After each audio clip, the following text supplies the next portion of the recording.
अस्सलामुअलैकुम नाजरीन, आज हम आपको ऐसे कंट्री की सैर करवाने जा रहे हैं जिसको दुनिया बस क्रिकेट की वजह से जानती है। लेकिन क्रिकेट के अलावा भी इस कंट्री में बहुत कुछ ऐसा है जिसकी वजह से ये बहुत अहमियत रखता है। इसे बहीरा हिंद का मोती भी कहा जाता है। जी हाँ, आज हम सैर करने जा रहे हैं श्रीलंका की। ये कंट्री पाकिस्तान से क्यों मोहब्बत करता है, ऐसी क्या मदद की पाकिस्तान ने कि इनकी क्रिकेट टीम पर पाकिस्तान में अटैक होने के बावजूद ये कभी भी पाकिस्तान के खिलाफ नहीं गए। इस मुल्क में क्या खूबसूरती है जो लाखों लोग इसका विजिट करने आते हैं। श्रीलंका के लोग कैसी जिंदगी गुजार रहे हैं। इस मुल्क में हजरत आदम अलैहिस्सलाम के पांव के निशान मौजूद हैं। इसमें कितनी हकीकत है, ये सब कुछ जानेंगे आज की इस वीडियो में। चले निकलते हैं श्रीलंका के एक शानदार सफर पर। इस कंट्री का ऑफिशियल नाम democratic socialist Republic of Sri Lanka है, लेकिन ज्यादातर लोग इसको श्रीलंका के नाम से जानते हैं। लेकिन क्या आप जानते हैं कि इस मुल्क का नाम कब रखा गया? आप सोच रहे होंगे कई सौ सालों से इसका नाम होगा। 1972 में ये नाम रखा गया था। इससे पहले इसका नाम सियालो था जो पुर्तगालियों ने रखा था। इसके बाद जब ब्रिटिश ने कब्जा किया तो इसका नाम सीलोन रख दिया। इस कंट्री की कुल आबादी 2 करोड़ 31 लाख के करीब है, जो आबादी के लिहाज से दुनिया के 60वें नंबर पर आता है। ये छोटा सा जजीरा नमा मुल्क है। इसका कुल रकबा 65,610 मरबा किलोमीटर है। रकबे के लिहाज से दुनिया के 122वें नंबर पर आता है। श्रीलंका का जमीनी बॉर्डर किसी भी मुल्क के साथ नहीं लगता, लेकिन समुद्री बॉर्डर पर इंडिया और मालदीव वाक़या है। इसके अलावा बहरे हिंद की साहली पट्टी भी लगती है। श्रीलंका के लोग मेहमान नवाज, खुश इखलाक और नरम मिजाज के होते हैं। टूरिस्ट की भी इज्जत करते हैं। खानदानी निज़ाम मजबूत है और बुजुर्गों का एहतराम बुनियादी अखलाकियात में शामिल है। देखने में ये लोग कमज़ोर बदन लगते हैं। रंग भी इनका ज़्यादातर सांवला होता है। देखने में ऐसा लगता है जैसे रज़ाई किल्लत का शिकार हों। ज़ाहिर में जितने कमज़ोर लगते हैं, अंदर से ये उतने ही मजबूत हैं। मेहनत इनका ईमान है और हर किसी से मुस्कुराहट से मिलते हैं। श्रीलंका को हम आइलैंड के तौर पर जानते हैं कि इसके चारों अतराफ समुंदर है। श्रीलंका ने अपना पहला वर्ल्ड कप 1996 में पाकिस्तान में जीता था, जिसके बाद पूरी दुनिया में श्रीलंका का नाम फेमस हुआ था। लेकिन आज भी इस मुल्क के बारे में बहुत कम लोग जानते हैं। श्रीलंका में बोली जाने वाली जुबान सिंहाला और तमिल है। इसके अलावा इंग्लिश जुबान बहुत ज्यादा बोली जाती है, इसलिए टूरिस्ट को यहाँ आसानी रहती है। इस कंट्री के 2 कैपिटल हैं, पहला कोलंबो और दूसरा श्रीजयवर्धनेपुरा कोटी हैं, लेकिन सबसे ज्यादा फेमस कोलंबो है। नाजरीन, कोलंबो जदीद और खूबसूरत शहर है। इस शहर में तारीखी इमारतें भी मौजूद हैं। ये मुल्क का सियासी और तिजारती मरकज भी है। श्रीलंका की जीडीपी 84 बिलियन डॉलर है। कुछ सालों से श्रीलंका माली बहरान का शिकार भी रहा और यहाँ के लोगों की सालाना आमदनी 3,800 अमेरिकी डॉलर है। श्रीलंका तरक्की पजीर ममालिकों में आता है। इस कंट्री में इस्तेमाल होने वाली करेंसी श्रीलंकन रुपीज हैं, जो पाकिस्तानी 1 रुपये के बराबर और जबकि इंडियन 0.34 रुपये के बराबर है। श्रीलंका में 16 लाख के करीब इंडियन आबाद हैं, जो ज्यादातर तमिल नस्ल से ताल्लुक रखते हैं, जबकि पाकिस्तानियों की तादाद सिर्फ 1,000 के करीब है। श्रीलंका में 70% बुद्धिज्म, 12% हिंदू, 9% मुस्लिम, 7% मसीही और बाकी दूसरे मज़हब के लोग आबाद हैं। अक्सरियत आबादी बुद्धिस्टी होने की वजह से हर जगह आपको बुद्धा के मुजस्मे देखने को मिलेंगे। नाजरीन, श्रीलंका पाकिस्तान से इतनी मोहब्बत क्यों करता है, इसको जानने के लिए हमें तारीख में जाना पड़ेगा। श्रीलंका की तारीख में एक ऐसा दौर भी गुजरा है जो खून रेजी से भरा हुआ है, जिसमें सबसे अहम किरदार तमिल टाइगर्स का था। ये बिल्कुल ऐसी ही तंजीम थी जैसे मुफ्ती अंबानी की तंजीम ने बांग्लादेश को पाकिस्तान से अलग करने में किरदार अदा किया था।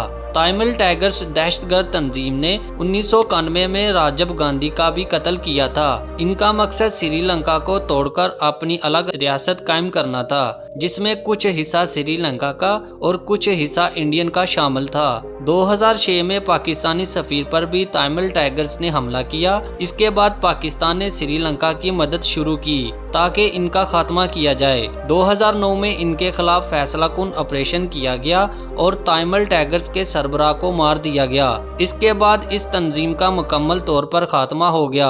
اس آپریشن کے بعد سری لنکا نے کہا کہ وہ پاکستان کو اپنا حقیقی دوست سمجھتا ہے، کیونکہ اس آپریشن میں پاکستان نے بھرپور عسکری مدد کی تھی۔ سری لنکا کی یہ بات صرف کہنے کے حق تک نہیں تھی، بلکہ بین الاقوامی سطح پر بھی سری لنکا نے ہمیشہ پاکستان کا ساتھ دیا تھا۔ یہاں تک کہ جب سری لنکا کی ٹیم پر پاکستان میں اٹیک ہوا تو سری لنکا نے پاکستان کے خلاف کوئی ایکشن نہیں لیا، بلکہ پاکستان کی انویسٹیگیشن پر اعتماد کا اظہار کیا۔ سری لنکا کی معیشت کا سب سے اہم حصہ چائے کی کاشت ہے، جو عام طور پر پہاڑوں پر کی جاتی ہے۔ دنیا کی سب سے بہترین چائے بھی سری لنکا پیدا کرتا ہے۔ ناظرین، دال چینی کو تو آپ جانتے ہوں گے، بہت سے کھانوں میں استعمال کی جاتی ہے۔ دنیا کی 90% دال چینی سری لنکا ایکسپورٹ کرتا ہے۔ ناظرین، سری لنکا قدرتی خوبصورتی سے مالو مال ہے۔ بیچز، پہاڑ، آبشاریں اور ندیاں بڑی تعداد میں موجود ہیں۔ سری لنکا میں آبشاروں کی تعداد بہت زیادہ ہے اور اس سے ملک کی بجلی بھی تیار کی جاتی ہے۔ سری لنکا کے کرکٹرز نے بھی پوری دنیا میں بہت نام کمایا ہے، جس میں سب سے فیمس مرلی دھرن اور کمار سنگاکارا شامل ہیں، جسے دنیا کا بہترین کرکٹرز بھی کہا جاتا ہے۔ سری لنکا بے شک ترقی پذیر ملک ہے، لیکن صفائی ستھرائی کا خیال بہت زیادہ رکھا جاتا ہے۔ زیادہ تر سڑکیں آپ کو صاف ستھری نظر آئیں گی۔ ناظرین، آپ کو سن کر حیرانگی ہوگی کہ اسے ساؤتھ ایشیا کا سب سے پڑھا لکھا کنٹری بھی کہا جاتا ہے۔ سری لنکا کا لٹریسی ریٹ 92% ہے۔ سری لنکا میں ٹرانسپورٹ کا بہترین نظام موجود ہے، لیکن پورے ملک میں ایک ہی انٹرنیشنل ایئرپورٹ ہے جو کولمبو میں موجود ہے۔ ناظرین، سری لنکا کی شام کو ایشیا کی سب سے خوبصورت شام کہا جاتا ہے۔ ایسا شاندار نظارہ ہوتا ہے کہ آپ بس دیکھتے ہی رہ جائیں۔ ناظرین، یہ کنٹری بہت خوبصورت ہے اور سستا بھی ہے، اسی وجہ سے 20 لاکھ سے بھی زیادہ تر لوگ اس کا وزٹ کرنے آتے ہیں۔ پاکستان سے اس کی فلائٹ تقریباً 1,60,000 روپے کی مل جاتی ہے، جس سے آپ 4 گھنٹوں میں کولمبو پہنچ جائیں گے۔ کولمبو کا ایئرپورٹ بہت خوبصورت بنایا گیا ہے۔ 1800 سری لنکن روپے میں سم آپ کو ایئرپورٹ کے اندر سے ہی مل جائے گی، جس میں 30 GB کا انٹرنیٹ ہوتا ہے۔ بس یا ٹیکسی سے آپ سٹی سینٹر پہنچ جائیں گے۔ بہترین ہوٹل آپ کو آسانی سے مل جائے گا، جو زیادہ تر سمندر کے کنارے واقع ہے۔ سبزہ اس کنٹری میں آپ کو ہر جگہ نظر آئے گا۔ ناظرین، کولمبو کی لائف بہت جدید ہے، اسی وجہ سے آپ کو بلند و بالا عمارتیں بھی نظر آئیں گی۔ کولمبو میں مسلمان بھی بڑی تعداد میں آباد ہیں۔ مسجدیں اور حلال فوڈ آسانی سے آپ کو مل جاتا ہے۔ یہ مسجد برطانیہ کے دور کی ہے، جسے انڈیا کے مسلمانوں نے تعمیر کروایا تھا۔ اس مسجد کا آرکیٹیکچر بہت خوبصورت ہے۔ اس کے ارد گرد بہت سے بازار موجود ہیں، جہاں لوگوں کا ہر وقت رش رہتا ہے۔ اس مسجد کا نام جامعہ الفر ہے۔ کولمبو میں ٹیمپل بھی بڑی تعداد میں بنائے گئے ہیں، جو زیادہ تر بودھا کے ہیں۔ ان میں سب سے فیمس گنگا رام ٹیمپل ہے۔ اگر آپ سری لنکا کی ثقافت کو قریب سے محسوس کرنا چاہتے ہیں تو اولڈ مارکیٹ کا ضرور وزٹ کریں۔ اس شہر میں موجود بیرا لیک اس کی خوبصورتی کو 4 چاند لگا دیتی ہے۔ ناظرین، جو بھی کولمبو آتا ہے بیچز کا ضرور وزٹ کرتا ہے اور سورج غروب ہونے کے نظارے کا لطف لیتا ہے۔ کولمبو کے نزدیک فلوٹنگ مارکیٹ بھی بنائی گئی ہے، جس کا رات کا نظارہ دیکھنے لائق ہے۔ اگر آپ پورے شہر کا نظارہ اوپر سے لینا چاہتے ہیں تو کولمبو لوٹس ٹاور کا ضرور وزٹ کریں۔ سری لنکا میں سارا سال موسم تقریباً ایک جیسا رہتا ہے۔ ایوریج ٹمپریچر 26 سے 28 سینٹی گریڈ ہوتا ہے۔ ناظرین، کولمبو میں کمار سنگاکارا بھی رہتے ہیں اور اس سٹی کے اندر انہوں نے اپنا ریسٹورنٹ بھی بنایا ہے، جس کا نام منسٹری آف کریب ہے۔ ناظرین، آپ نے سوئٹزرلینڈ کی ٹرین کے خوبصورت سفر کے بارے میں تو سنا ہوگا۔ سری لنکا کی ٹرین کا سفر بھی سوئٹزرلینڈ کی ٹرین سے کم نہیں۔ پہاڑوں اور جنگل کے درمیان سے گزرتی ہوئی ٹرین کا یہ نظارہ آپ کے لیے یادگار رہے گا۔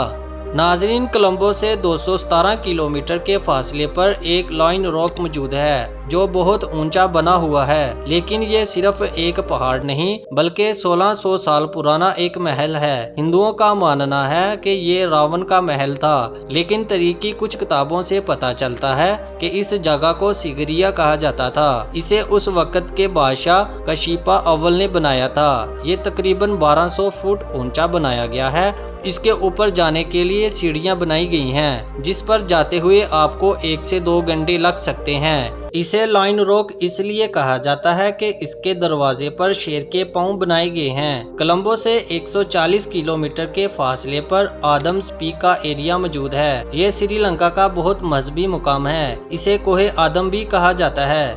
कुछ लोगों का मानना है कि इस जगह हजरत आदम अलैहिस्सलाम को जमीन पर उतारा गया था। ये बहुत ज्यादा ऊंचाई पर जगह है। नीचे से ऊपर जाने का फासला तकरीबन 8 किलोमीटर के करीब है। सीढ़ियां चढ़ते हुए आपको 4 से 5 घंटे लग सकते हैं। इस चोटी पर एक पांव का निशान है, जिसे हजरत आदम अलैहिस्सलाम के पांव से तशखीस दी जाती है। लेकिन इसके साथ साथ हिंदुओं का मानना है कि ये उनके बुत रामा के पांव का निशान है, जबकि बुद्धा के लोगों का मानना है कि ये बुद्धा के पांव का निशान है। इन सब की कितनी हकीकत है ये सिर्फ अल्लाह ही बेहतर जानता है। श्रीलंका का दूसरा फेमस सिटी कैंडी है। श्रीलंका का कैंडी शहर दुनिया के सबसे कदीम बादशाहतों का मरकज था। कैंडी में बुद्धा के दांत का मंदिर भी बनाया गया है। कहा जाता है कि इस दांत को 2000 साल से ज्यादा महफूज रखा गया है। इसकी लोग इबादत करते हैं। नाजरीन, यहाँ आपको एक हैरानकुन बात बताता चलूं। श्रीलंका में हाथी बड़ी तादाद में पाए जाते हैं। कुछ साल पहले हाथियों की तादाद 20,000 के करीब थी, लेकिन कुछ लोगों ने हाथियों को मारना शुरू कर दिया। अब ये तादाद 6000 के करीब है। नाजरीन, अल्लाह ताला ने दुनिया को बहुत खूबसूरत बनाया है। हर चीज में अल्लाह ताला की कुदरत नजर आती है, जिसको देखकर इंसान गहरी सोच में चला जाता है। नाजरीन, ये थी श्रीलंका के बारे में कुछ दिलचस्प और अहम मालूमात। श्रीलंका के बारे में ये सब कुछ जानकर आपको कैसा लगा, हमें कमेंट सेक्शन में ज़रूर बताएं। और मज़ीद ऐसी वीडियो देखने के लिए हमारे चैनल को सब्सक्राइब कर लीजिए। शुक्रिया।